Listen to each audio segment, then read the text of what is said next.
What's going on, guys? Welcome back into the channel. In today's video, we're going to be discussing weekly game plan goals in order to decide what's the best way to approach weekly game plan goals to get you the most staff points within franchise mode.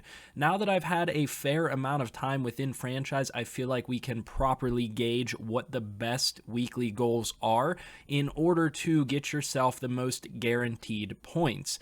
Now, you're going to have the option with your weekly game plan goals to select head coach goals, offensive coordinator, defensive coordinator, and weekly game plan goals every single week in franchise mode. And there are always going to be goals here that are going to be worth more points than some of the others. For example, if you can score 5 rushing touchdowns, you have the potential to earn 8 weekly staff points. Whereas if you get 5+ sacks, you can earn 5. And if you selected throw for 2+ touchdown passes, you can get 3. With that being said, that presents the opportunity for different ways to approach your goals for each week. If you want to play it safe and earn the most consistent staff points, you may go with the easier ones to earn that are going to therefore earn you less staff points, or you can risk it and try to go for some of the higher overall challenges that are going to require more yards, more interceptions, more fumbles, more touchdowns, but will yield higher staff points in return. And that means we're going to take a look today at each of these 4 categories: the head coach, the offensive coordinator, the defensive coordinator, and the weekly game plan, and discuss which of these challenges are going to be the most consistent for you and going to earn you the most staff points the most often. Because ultimately, in order to upgrade our coaches and in order to get an advantage here in franchise mode, we're going to want to make sure that we're getting the most staff points as quickly as we possibly can.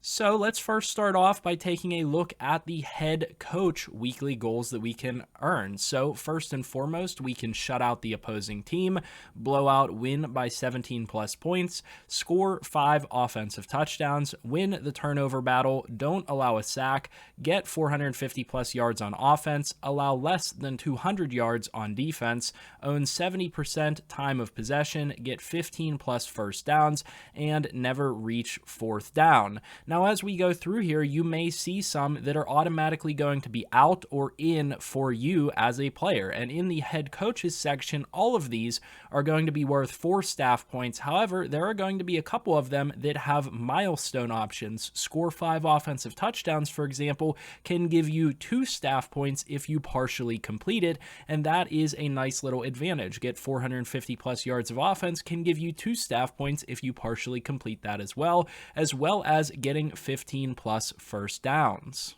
So right off the bat, there's going to be a few here that I'm going to eliminate from this list. First and foremost, shutting out the opponent. Regardless of whether I'm playing another user or playing a CPU, I find it extremely difficult this year to shut out an opponent. Now, you guys might be better than me, you might be worse than me, and you have to take that into account. If you see that as a realistic goal, then go ahead and go for it. However, I feel like there are going to be significantly easier tasks to complete here that are going to ultimately give you the same reward. Likewise, blowout, win by 17+ points, very similar to shutting out the opposing team. Blowouts do happen more often than shutouts do, so that does come into account, but again, there are going to be ones that are going to be significantly easier to accomplish here, such as winning the turnover battle, for example. If you are somebody that doesn't turn the ball over a lot or prides yourself on getting a lot of turnovers on the defensive side of the ball, whether you're a good hit sticker, whether you're a good user interceptor, whether you're a good user lurker, whatever it might be, you're going to give yourself maybe the opportunity to win that turnover battle more often than not. And if you're a user like that, this might be one of the ones that you want to select every single time. Next up is going to be scoring 5 offensive touchdowns. Let's think about that for a second. That's going to be putting up 35 points in the game. However, you do have the partial points to acquire there. 35 points per game might be a little bit difficult depending on who you're playing. If you're playing a good defense, if if you're playing a good team, a good user, you might not be able to score 35 points in that game. Not allowing a sack, also probably a little bit difficult. I know that we don't all get sacked a lot. I specifically don't take a lot of sacks this year, but not taking a sack for an entire game is going to be pretty difficult to accomplish a majority of the time. Sometimes sacks just happen when you're not even looking, so I don't go for that one. Getting 450 plus yards of offense can be relatively realistic, split between passing and rushing, as well as having that partial goal is going to make this one, relatively accomplishable. 450 yards of offense is not too bad. Allowing less than 200 yards is going to be somewhat difficult, especially if you're facing a good opponent, maybe more feasible against the CPU than a user, depending on what you're going up against.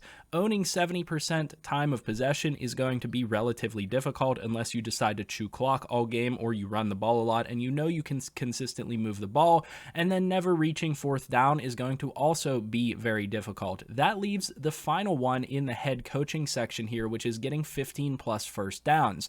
This is actually going to be the easiest challenge, in my opinion, for anybody in the game to complete. More often than not, you're going to accomplish 15 first downs within a game. It actually happens all the time, and I'm going to jump over to a box score here in a moment to show you that.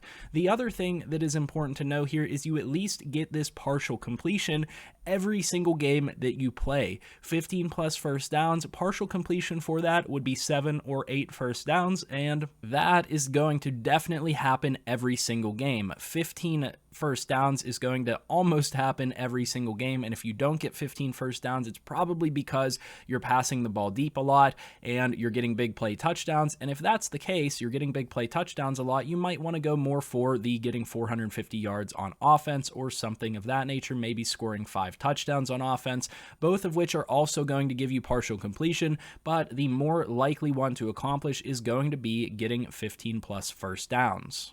Here is a very good example of a box score where both teams accomplished 15 or more first downs within the game. This game only ended up being 35-28 against another user. The New York Giants user who won this game got 16 first downs, and I, as a user, got 21 first downs. It is extremely easy to get 15 first downs in a game, and this is one that you really don't need to pay attention to make sure that you're getting it, because more often than not, like I said, you're going to get 15 first downs. You think about it, every single time you drive down the field, you're going to be getting 2, 3, 4, maybe even 5 first downs before you hit the end zone, because every 10 yards is going to be a first down. So every drive presents the opportunity to accomplish this task at least a third of the way through, and that's going to be really easy to do. Next up, we have the offensive coordinator weekly goals, and a lot of these ones are going to be relatively easy to complete, and you're going to get 3 staff points for completing any one of them, though all of them, except for the very last one, no turnovers, is going to have 1 staff point partial completion credit if you do complete these part of the way. These are all going to be relatively easy to complete, though. Get 3 plus passing touchdowns, get 3 rushing touchdowns, pass for 275 yards, rush for 150 yards, not less than 6 yards per carry, lead by 9 plus at halftime, or no turnovers today. So depending on what you're doing on offense, you should have probably already picked out one that is going to be relatively easy for you to accomplish almost every single game. If you're a pass heavy offense, you're going to get 3 plus passing touchdowns every single game. If you're a rush heavy offense, you're probably going to get 3 rushing touchdowns every game. Likewise, if you're a pass-heavy offense, you're going to get 275 yards, and if you're a rush-heavy offense, you're probably going to get 150 yards between both of your running backs. The one that I do think is going to be relatively difficult to complete is no less than 6 yards per carry. It's going to be difficult to maintain higher than 6 yards per carry throughout an entire game. That one's going to be pretty hard to complete unless you consider yourself an elite runner and you don't basically get tackled in the backfield ever. Leading by 9 plus at halftime is a good one to select if you're very confident against the opponent that you're going to be going up against. I do select that one from time to time. And no turnovers if you consider yourself a user that doesn't turn over the ball a lot. That one can be relatively effective. Generally speaking, I would stick to these ones up at the top here between the touchdowns and the yardage. The yardage, more than likely for passing, going to be maybe the most easy one to complete because 275 plus yards passing. If you can pass the football decently well, you're probably going to surpass that in any given game. Defensively, I feel that these ones are going to be somewhat more difficult to complete. Don't allow a rushing touchdown. Don't allow a passing touchdown. Sack the quarterback 3+ times. Allow less than 4 yards per carry. No conversions on 4th down. Pick it off twice and recover 2 fumbles. So depending on how you play your franchises, the one that may be the easiest for you might be no conversions on 4th down. More often than not, teams aren't going to be going for it on 4th down if you're playing realistic. However, if you're in a franchise where they do go for it on 4th down, disregard that. Picking it off twice is also going to be one that is very feasible for a lot of users, especially if you consider yourself pretty solid at getting interceptions. Even me, who I don't consider myself great at intercepting the football, I can generate 2 interceptions most games, especially in leagues that do allow some flexibility and the ability to switch on and intercept the ball. Picking it off twice isn't too difficult. Recovering 2 fumbles might be a little bit more difficult. That's going to depend on whether you're really good at hit sticking and things like that and generating fumbles.